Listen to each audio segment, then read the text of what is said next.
Two neighbors sit down to dinner tonight. Same street, same hour, almost the same plate. Chicken, rice, a side of vegetables. Tomorrow morning, one of them pricks their finger and watches the number on the meter drop by nearly 30 points from where it's been sitting for months. The other one checks theirs, and it hasn't moved. Maybe it's even crept higher. Same meal, same night, two completely different outcomes. And the unsettling part is it has almost nothing to do with the food itself. It has to do with something that happened before that meal, something that happens in the hour after it, and a short list of small, almost boring additions that almost nobody ever sits down and explains properly. Stay with me through this whole video, because by the time we reach the end, you're going to know exactly which of those two people you currently are, and exactly what to change tonight, before you even climb into bed, to start becoming the other one. And keep an ear out for second to last tip, because it's the one that explains a question I get more than almost any other. Why your highest number the entire day shows up before you've even had breakfast. Quick housekeeping before we dive in. If this kind of breakdown is useful to you, subscribing and dropping your fasting number from this morning in the comments genuinely helps me decide what to cover next. I read every one. And because this matters more than most content online, let me say it plainly before we go any further. Nothing in this video is medical advice, and nothing here replaces your own physician, especially if you're already on insulin or any medication for blood sugar. Treat this as a list worth bringing into your next appointment, not a reason to change a single dose on your own. With that out of the way, let's get into the real explanation, the one that actually makes sense of why this keeps happening. Before any of these 10 tips will mean anything to you, you need to understand one hormone, insulin. So picture it this way. Glucose, the sugar circulating in your blood after a meal, is cargo sitting on a truck, waiting to be unloaded into a warehouse. That warehouse is your muscle tissue and your fat tissue. Insulin is the key that unlocks the warehouse door, so the cargo can finally get off the truck and out of your bloodstream. Now imagine that door has been forced open, hard and fast, meal after meal, for years. Eventually the lock starts to strip. The key still fits. It still turns. But the door barely budges anymore. Your pancreas senses all that cargo backed up outside, undelivered, and does the only thing it knows how to do. It manufactures more keys, flooding your bloodstream with extra insulin just to force a fraction of that sugar where it's supposed to go. That, in plain language, is insulin resistant. It's the actual mechanism behind a high fasting number, not simply eating too much sugar, in some vague sense everybody throws around. And once you understand it this way, you'll notice something. Everything I'm about to walk you through does exactly one of three jobs. It slows the truck down so the cargo doesn't all arrive at once. It helps repair the lock itself. Or it clears the rust caked around the door so the key that's already there can finally turn freely again. Now you might be wondering, and I get this question constantly, why cutting carbohydrates out completely hasn't already fixed this for you, or for someone you know who's tried it. Here's the honest answer most people never get. Carbohydrate restriction works in the short run because it removes the cargo. There's simply nothing on the truck to deliver, so of course the numbers look better, but it never touches the lock. The day carbohydrate comes back into the picture, even a modest, reasonable amount, that same strip lock is still sitting there waiting, and the spike returns almost overnight. That's the real reason so many people grit their teeth through months of low-carb eating, watch their numbers improve, slip once at a holiday dinner, and then watch everything bounce right back to where it started. It was never a willpower problem. The underlying lock was simply never repaired. Every single strategy in this video targets that lock directly, which is exactly why the results tend to hold even when life happens and a plate of pasta sneaks back in. Here's something almost every list like this one skips entirely. It isn't only what's sitting on your plate. It's the order it enters your stomach and what you do in the 60 minutes after the fork goes down. So before we even touch specific foods, I want to hand you the single highest leverage change I know, and it costs absolutely nothing. Eat your vegetables and your protein first, and save the starch, the rice, the bread, the potatoes for last. When carbohydrate lands on an empty stomach, it digests fast and dumps glucose into your blood all at once, like a dam breaking. But when protein and fiber go in ahead of it, they form a kind of mesh inside your stomach. The carbohydrate that follows gets caught in that mesh and trickles out slowly instead of flooding through. Researchers at Weill Cornell tracked this directly and found that simply reordering the very same meal, vegetables and protein first, starch saved for the end, blunted the after-meal blood sugar spike substantially without taking away a single calorie or a single gram of carbohydrate. So tonight, before you change a single ingredient, try this same dinner you already had planned. Eat the salad and the chicken first. Eat the rice or the bread last. That one habit alone outperforms most of what people buy at the pharmacy, hoping for a shortcut. All right, let's build on that, because the right foods make this mesh even stronger.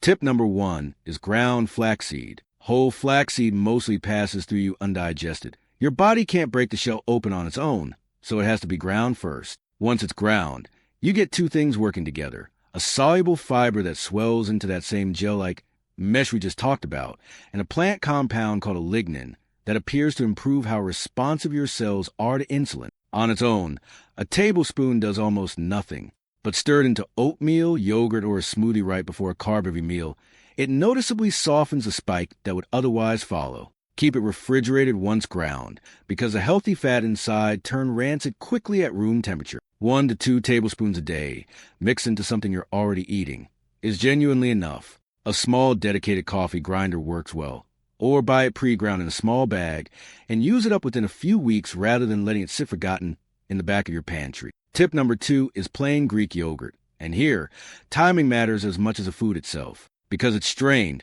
Greek yogurt packs roughly double the protein of regular yogurt in the same serving size, with very little carbohydrate. Eaten at breakfast, that protein load triggers something researchers call the second meal effect. It doesn't just steady your blood sugar for the next hour, it steadies it all the way through lunch, because your body spends the morning slowly digesting protein, instead of riding a sugar wave up and crashing back down. Stick to the plain, unsweetened version. The flavored cups lining the grocery shelves often carry more sugar per serving than a candy bar, which completely defeats the purpose. Half a cup to a full cup at breakfast, topped with a small handful of berries for natural sweetness, is a strong way to open the day. If the tartness takes getting used to, a few drops of stevia or a pinch of cinnamon, which we'll get to shortly, smooths it out without sneaking the sugar back in.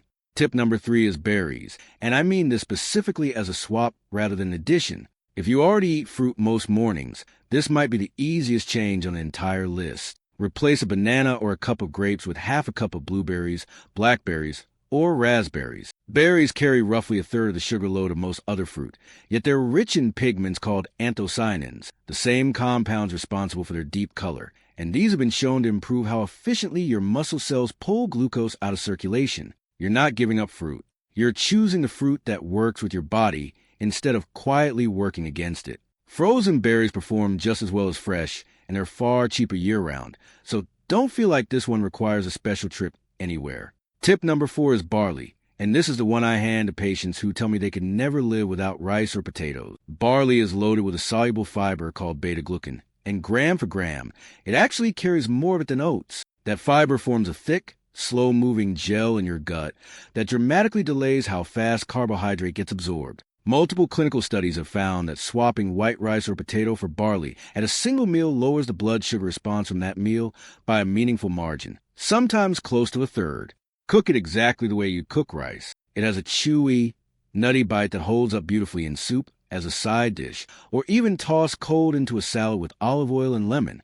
If you've never cooked it before, look for the quick cooking or pearl variety. It brings the cooking time down to roughly 15 minutes and behaves almost identically to rice in any recipe you already know.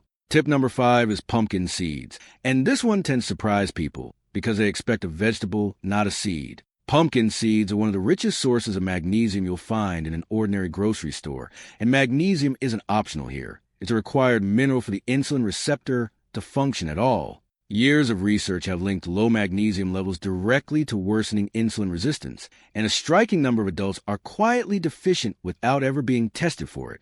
A small handful, about a quarter cup, raw or dry roasted, a few times a week, covers a meaningful share of what your body needs. They're also a solid source of zinc, which plays its own supporting role in blood sugar regulation. Sprinkle them over a salad or a bowl of soup, or eat them on their own in place of crackers. If you're also on a blood pressure medication, this is one worth flagging to your doctor, since magnesium tends to support healthy blood pressure right alongside its role in insulin sensitivity. Tip number 6 is apple cider vinegar, and I'll keep this one tight, since you may have already heard of it, but I want to give you the exact situation where it earns its place. The active ingredient is acetic acid, and it slows how fast your stomach empties, while helping your muscles pull glucose out of circulation for fuel. Where this genuinely shines is at the meal you can't fully control, the holiday dinner, the restaurant order, the slice of cake at someone's birthday. 1 tablespoon, always diluted in a full glass of water, taken about 15 minutes before that meal, takes the edge off a spike you already know is coming. Never drink it undiluted. The acid is rough on both your teeth and your throat, and if you're already on blood sugar medication, mention this to your doctor before adding it regularly, because the combination can drop your levels lower and faster than either one alone. Sipping through a straw can help protect your enamel if this becomes a regular habit for you. Tip number 8, and this is the one I wish more people knew about, is a 10-minute walk after you eat. Not before, after.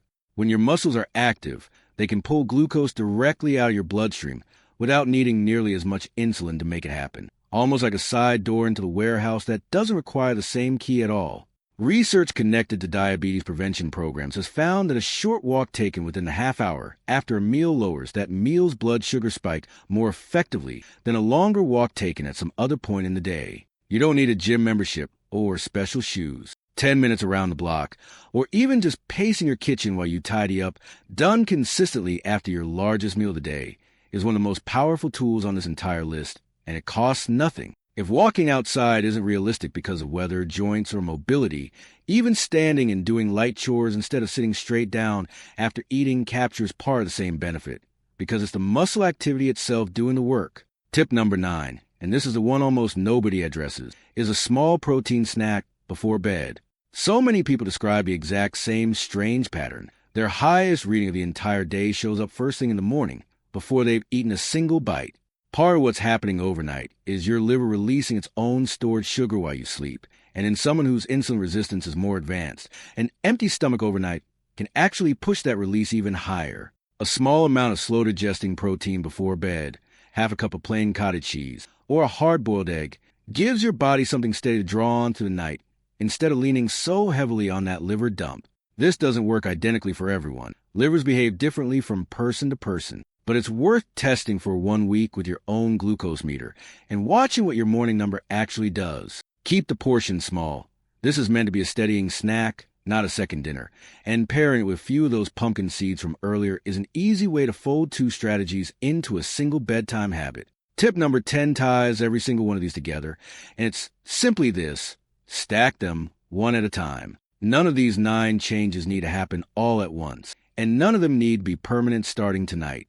Add 1 a week. Start with the eating order, then layer in flaxseed, then the post-meal walk, then the bedtime snack. By the time you stack 3 or 4 of these together, you're no longer fighting your blood sugar. You're finally working with a body that's been waiting for this kind of support all along. The patients I've watched succeed long-term almost never overhauled everything in 1 weekend. They picked the single easiest change, lived with it until it felt automatic, usually a week or 2, and only then layered in the next one. That slow, deliberate stacking is exactly why the results tend to hold instead of fading after a month, the way so many crash diets quietly do. Let me tell you about a patient I'll call Harold, 68 years old, retired after 30 years driving a delivery route, and his fasting numbers have been climbing steadily for 3 years straight, sitting around 165 by the time he finally came to see me. He was proud, and he didn't want a second medication added, if he could help it.